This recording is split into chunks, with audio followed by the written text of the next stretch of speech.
Hi, I'm Dr. Mel Caudle, and this is Dr. Mel's Message. Welcome to my blog where I interview authors, filmmakers, artists, musicians, and other entertainers. If they're important to me, I hope they're important to you. Stay tuned. We'll be right back.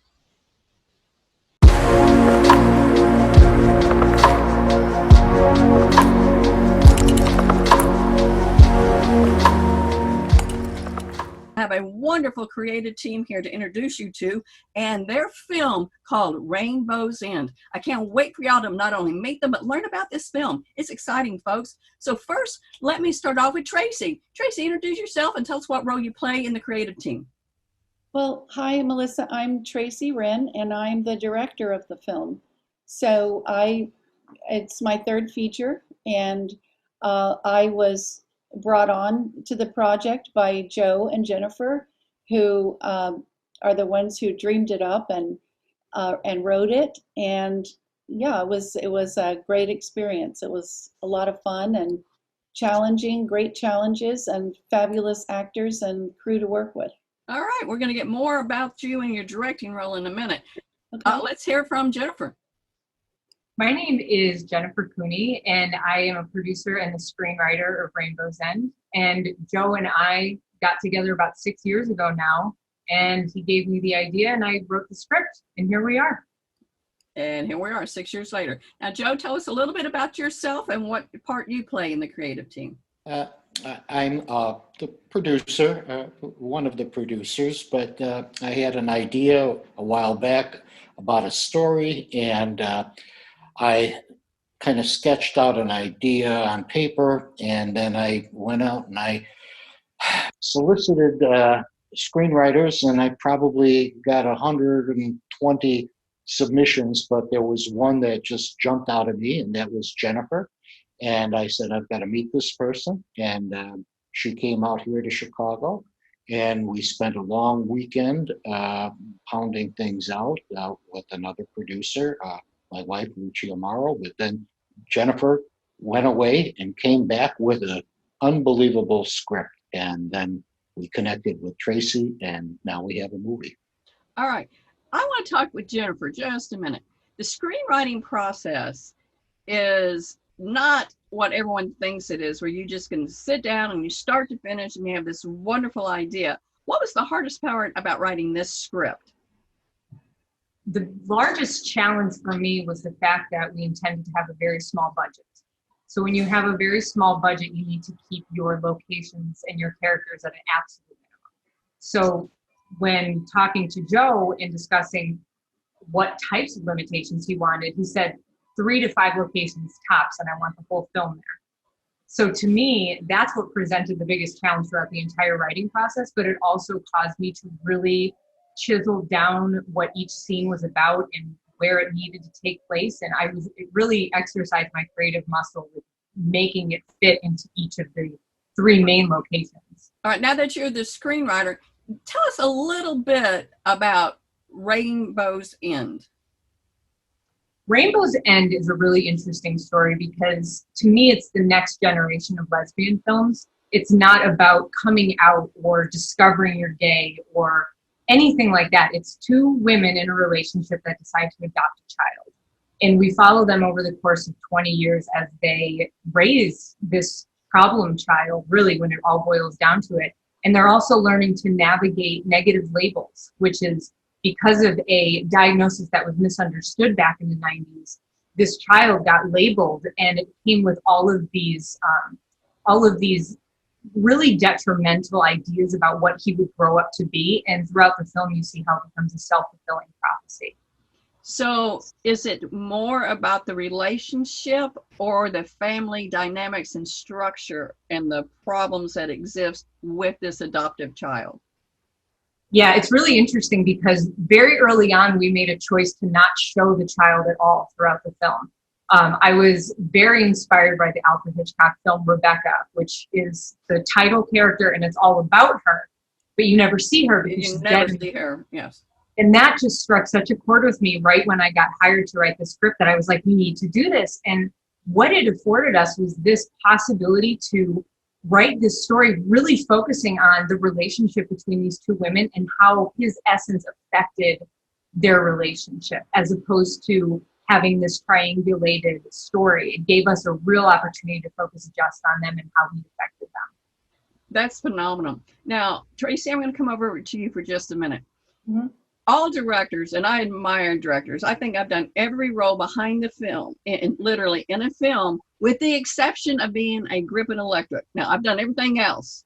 Oh, wow. And directing to me was one of the most difficult things that I ever did.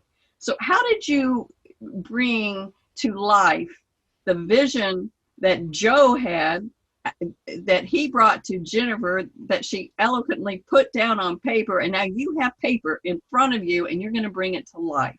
Mhm. How did you match this vision? Yeah, that's a great question. I went through the script very, very carefully, and Jennifer and I actually went through several small rewrites. One of my goals was to make sure that I understood the purpose of every scene in the screenplay. You know, what the conflict was, what was at stake, what we were supposed to come away with at the end of every scene. So we changed the order a little bit. I think Jennifer wrote a couple of brand new scenes, and we definitely took one or two out. So then that was great, because now we had a good solid shooting script and we were ready to go. And then, you know, the two most fun things about directing are, for me, working with the actors and then making the story just sort of pop out by working with the DP and the camera angles, and you know, whatever. There are limitations, but there's also a lot available. I just find it really exciting. It's a little bit, you know, like jumping hurdles, one after the other after the other. And um, once the actors, you know, I think we had 2 days rehearsal before we started shooting with the two leads, Janelle Snow and Amanda. And they were just phenomenal actresses, both of them. Most of the actors came from Chicago, which is a great place for actors anyway. And they were just ready for anything. And once we were all on the same page with their characters, you know, it got easier, actually. I don't know. I'd love to see your films too, and talk with you more about directing. I think directing's a lot of fun. I sometimes think of it as writing in 3D. You know, it's like writing in life. I mean, the actors come alive, the characters come alive before you, and it was great. And as for the 3 locations, we found a couple of other locations that, for example, the location of the psychiatrist's office, we got a beautiful old, like turn of the century apartment in Chicago. We had the whole top floor, and it was spectacular. So we had some luck with us along the way too. Let's talk about casting a little bit. Who in this group had the most influence on who was going to be acting for you? Let me jump in on that one. Okay. My partner, my wife, spent many years in the theater and dance world as a critic here in Chicago for the 2 major newspapers, and knew a lot of the actors as they were coming up through the acting ranks. So Lucia actually reached out to not only the actors directly, but the agencies. We've got some really solid local talent on board. And then Tracy had done a film with Ed Asner, and she was able to bring Ed on board. She connected me with his people, and we made that happen. And then just to reach out to Sean Young, and she read the script and loved the part that Jennifer wrote for the one character, and Natalie Flickerman was a real interesting character, and she said, "I'm in." So between our Chicago actors that Lucia brought on, and then the strength of the script that was able to inspire both Ed Asner and Sean Young, we got our cast. Now, where can people go to see the trailer? That would be on our website, which is rainbowsend.com, or the short version is rbsend.com. All right. And when people, just want to clarify, when he says Rainbow's End, we're not talking like Dorothy sees a rainbow in Wizard of Oz. We are talking rain, such as R-A-I-N, and bow as B-E-A-U. So Rainbow End. That's right, because the little boy's name is Beauregard. I think you'd appreciate that from being south of the Mason-Dixon line. Yeah. And a little Beauregard, which is an interesting point in the film. And I'll turn that one over to Jennifer or Tracy, because the name Beauregard is a point of contention. Okay, let's have it. Who wants to spill the beans on Beauregard? It's actually really funny how the whole thing developed, because when Joe first gave me the title and the names of the characters, I was like, okay, Rainbow's End, Rainbow's End. How do I make this work with his name not being just strictly Rainbow? And we went through all of these different rewrites with it, and what it finally ended up happening was his name is just Bo, as many of them refer to him, but Jules, one of our main characters, she wanted to nickname him Rainbow because she's like the hippie style one. And Hannah, her partner, she objects to it throughout the entire film. So it's just kind of a little character differentiation. Well, there's also a little bit of symbolism going on there. Much. I mean, if you got to really look at it, there's a lot of symbolism, especially since this is an LGBT film. Yeah. And I don't see, I've seen parts of it, and I've seen the trailer and everything. And although it is based on that particular genre, there's a heavy story in there, you know, that it goes beyond just being what I would consider an LGBT film. It goes way beyond that. It's a lot more in depth.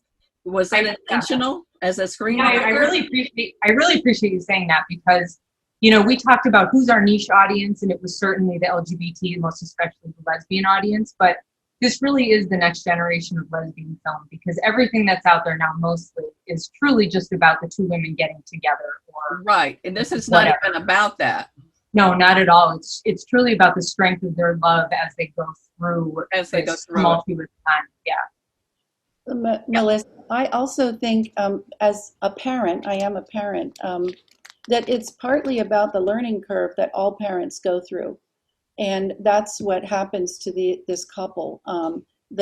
One of the women is running for mayor, and the other one has her dream, you know, coffee shop, her cafe, and then this little, you know, child is put between them. And it doesn't matter how sweet and angelic your child is, or if they may have some special needs, whatever they are, it's hard. It's hard to be a parent. And so I saw the film as these two women on a learning curve. On the learning curve, and struggling to find, what do we do now that we're parents? Because parents, I'm sorry, they don't come, you know, kids don't come with a training manual.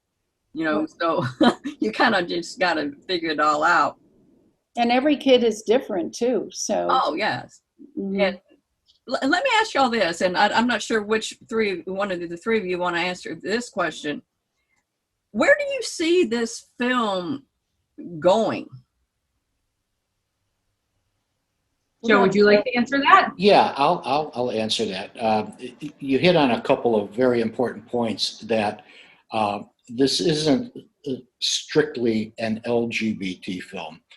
We just did a screening for a group of our investors, and of the group, I don't believe that anybody fit within that particular community. And the feedback I got was very different than what I expected. Mm. And a lot of the older gentlemen in the group basically said, wow, what a powerful story about raising a child, about how the child went through this 20-year period. I don't want to give away Yeah. the ending, but they Right. were very into the ending, and they said they wanted to see a sequel. So what we're going to do is focus on our niche to begin with, which would be the LGBT market, but we want to open it up to everybody who is interested in family dynamics, raising children. Yeah, and I think it does address family dynamics, especially with the blended families of today. Period. You know, Absolutely. the diversity is there, and this is not just diversity because of two women raising a child, but there's a diversity within themselves. So, so I think it's a powerful message. I mean, I really honestly do. Now, of course, with the pandemic out there, you can't show it in theaters really well right now. Is there going to be a theatrical release? There may be a limited theatrical release. I'm not focused on it, and I'm not worried about it because there's so much streaming available. Right. We've partnered up with a platform out of the UK called Lesflix, and we'll probably be also releasing it on some of the other streaming platforms like Vimeo Prime, Okay. Hulu, Vudu, wherever we could put it in front of people who'd be interested in seeing it. That is phenomenal. I'm glad that's going to happen for y'all. Now, I also know that y'all have a contest going on right now, and you're trying to get people not only drawn to your channel and your website, but you have a pretty remarkable prize given away, which is what, a 70-inch screen TV for your home theater? Well, back into your earlier observation, people aren't going to the theaters right now because one day they're open, the next day they're closed, and that's a big issue in the cinema exhibitors industry. We thought, well, you know, this film's coming out. Why don't we put something out there that could help people see it in its grandest sense? And we thought our marketing budget could accommodate something to inspire people to take a look at our website, take a look at our social media, and in exchange, we'll keep you up to date on the film when it's going to be released. And guess what? One of you lucky viewers is going to win a big flat screen TV. I think that's fantastic. Now, I want to talk a little bit about the cast again. We know that we have Ed Asner, and I mean, this man is incredible. He's had some 20-time nominated primetime Emmys. He's, you know, he's a family household name if you ask me. So that was a pretty good catch, Tracy, that you brought in. I believe that's what I heard correctly. Oh, yes, and he did not disappoint. He was phenomenal on set. He was there for one scene, which took all day, and he just is tremendous. Now, Sean Young, she was in Blade Runner, correct, and No Way Out. And here's a little thing for us. She was in Ace Ventura: Pet Detective. I actually own a publishing company as well, and I just published a book from the original Ace Ventura, meaning the one that was the original Pet Detective. Wow. Small world. Now, Janelle Snow, she is more of a newcomer, I guess, to us, but not to the acting world. Is that true? Janelle's been a Chicago mainstay in the theater community. In the theater, right. Yeah, and she works on a lot of television, the Dick Wolf franchises, Chicago Fire, Chicago PD. Okay. And our other lead actress, Amanda Powell, similar, a lot of stage experience here. And then on Chicago Fire, Chicago PD, commercial work. They're just phenomenal actors. And then we have also somebody who's a mainstay in Chicago Fire, Christian Stolte, who is Mouch on the Chicago Fire show. And then also Tracy brought in Kirk Kellycon, who's a phenomenal actor, both on stage and on screen. Okay. Kirk has a very famous grandmother who is Juanita Moore, who was the 4th African American to be nominated for an Oscar for her role as the mother in Douglas Sirk's Imitation of Life. So I mean, and Kirk undoubtedly inherited a lot of his talent from her, but yeah, he plays one of the friends and coworkers of the lead, and he was fantastic. And then we have Melanie Chandra, who actually was on in Code Black, right? Yeah, Melanie Chandra is in Black Code, or Code Black. I'm sorry, Yeah, Code Code Black, Black. the TV show. Right. She's a phenomenal actress. She's a real scene stealer. And she's just a lovely person, and I knew her through the acting community here in Chicago, and we reached out to her, and she read the script and read the part that Jennifer wrote, and she said, "I'm in." And she's in New York, and she said, "You know what? This gives me a great excuse to come back to my hometown, Chicago." I love that. Now your crew, let's talk about them. Your director of photography. How many crew members were there? I had 90 people on the payroll, but any given day we had about 32 to 35 people on set. On set. So, And I just would say a word about the DP was Kevin Otterness, and he was just fantastic. And for the shoot, he had gotten permission to use some brand new Tokina lenses that wow. are not on the market yet. So that beautiful photography you see, that's all Kevin. Yeah, when I first was even looking at some of the stills, that you have on the website and everything like that, I noticed that it has almost a touch, but not really. And I don't want to say film noir, but it has that darker brownish tones to it, and not this bright cinematic. Was that to carry the story and intentional?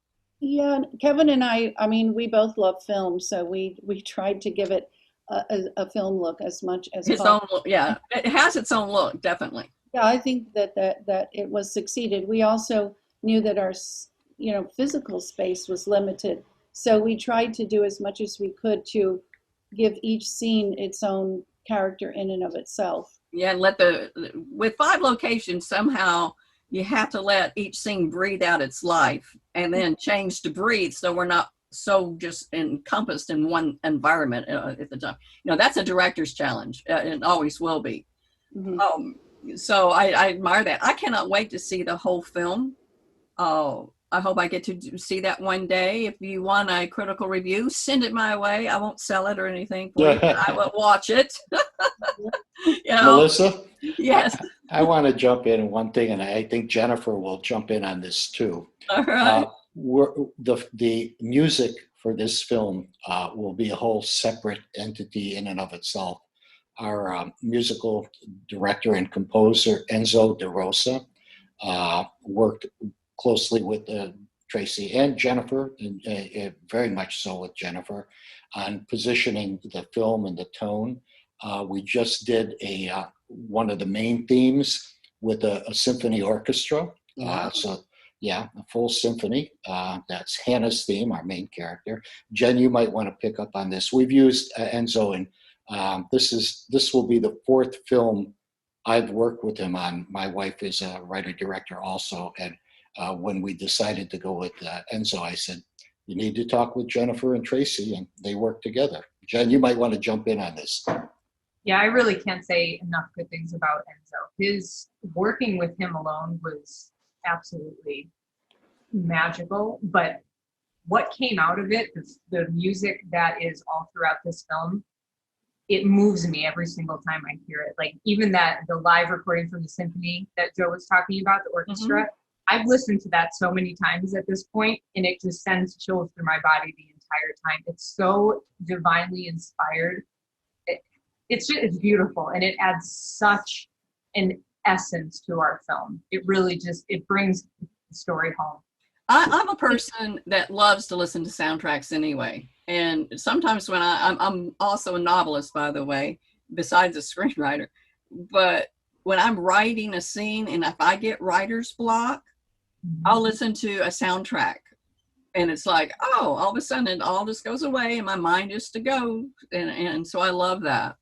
about the aspects and how powerful music can really drive a scene or break a scene.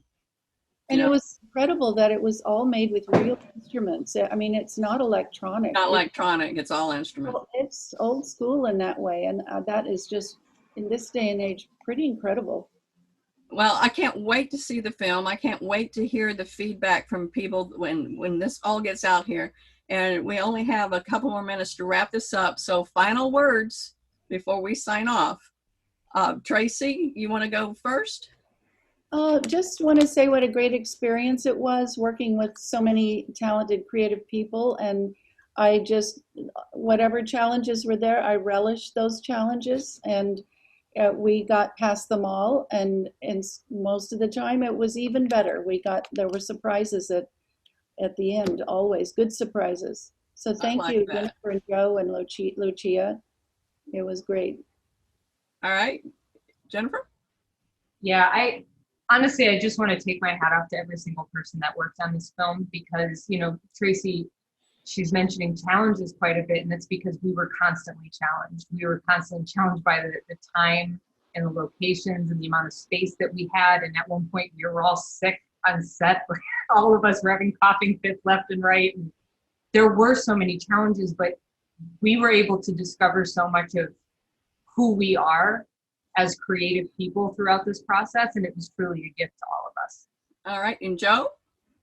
I will also echo what Jennifer and Tracy said.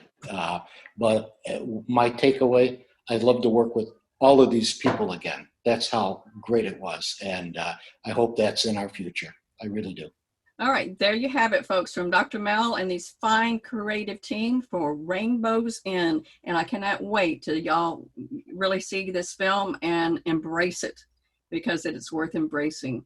Anytime that you have family structure, that you have diversity, and it's a reflection of life and hardships, it will tug at your heart. I'm out. I'm Dr. Mel. Thank y'all all for joining me. Thank you. Thank you. Thank you.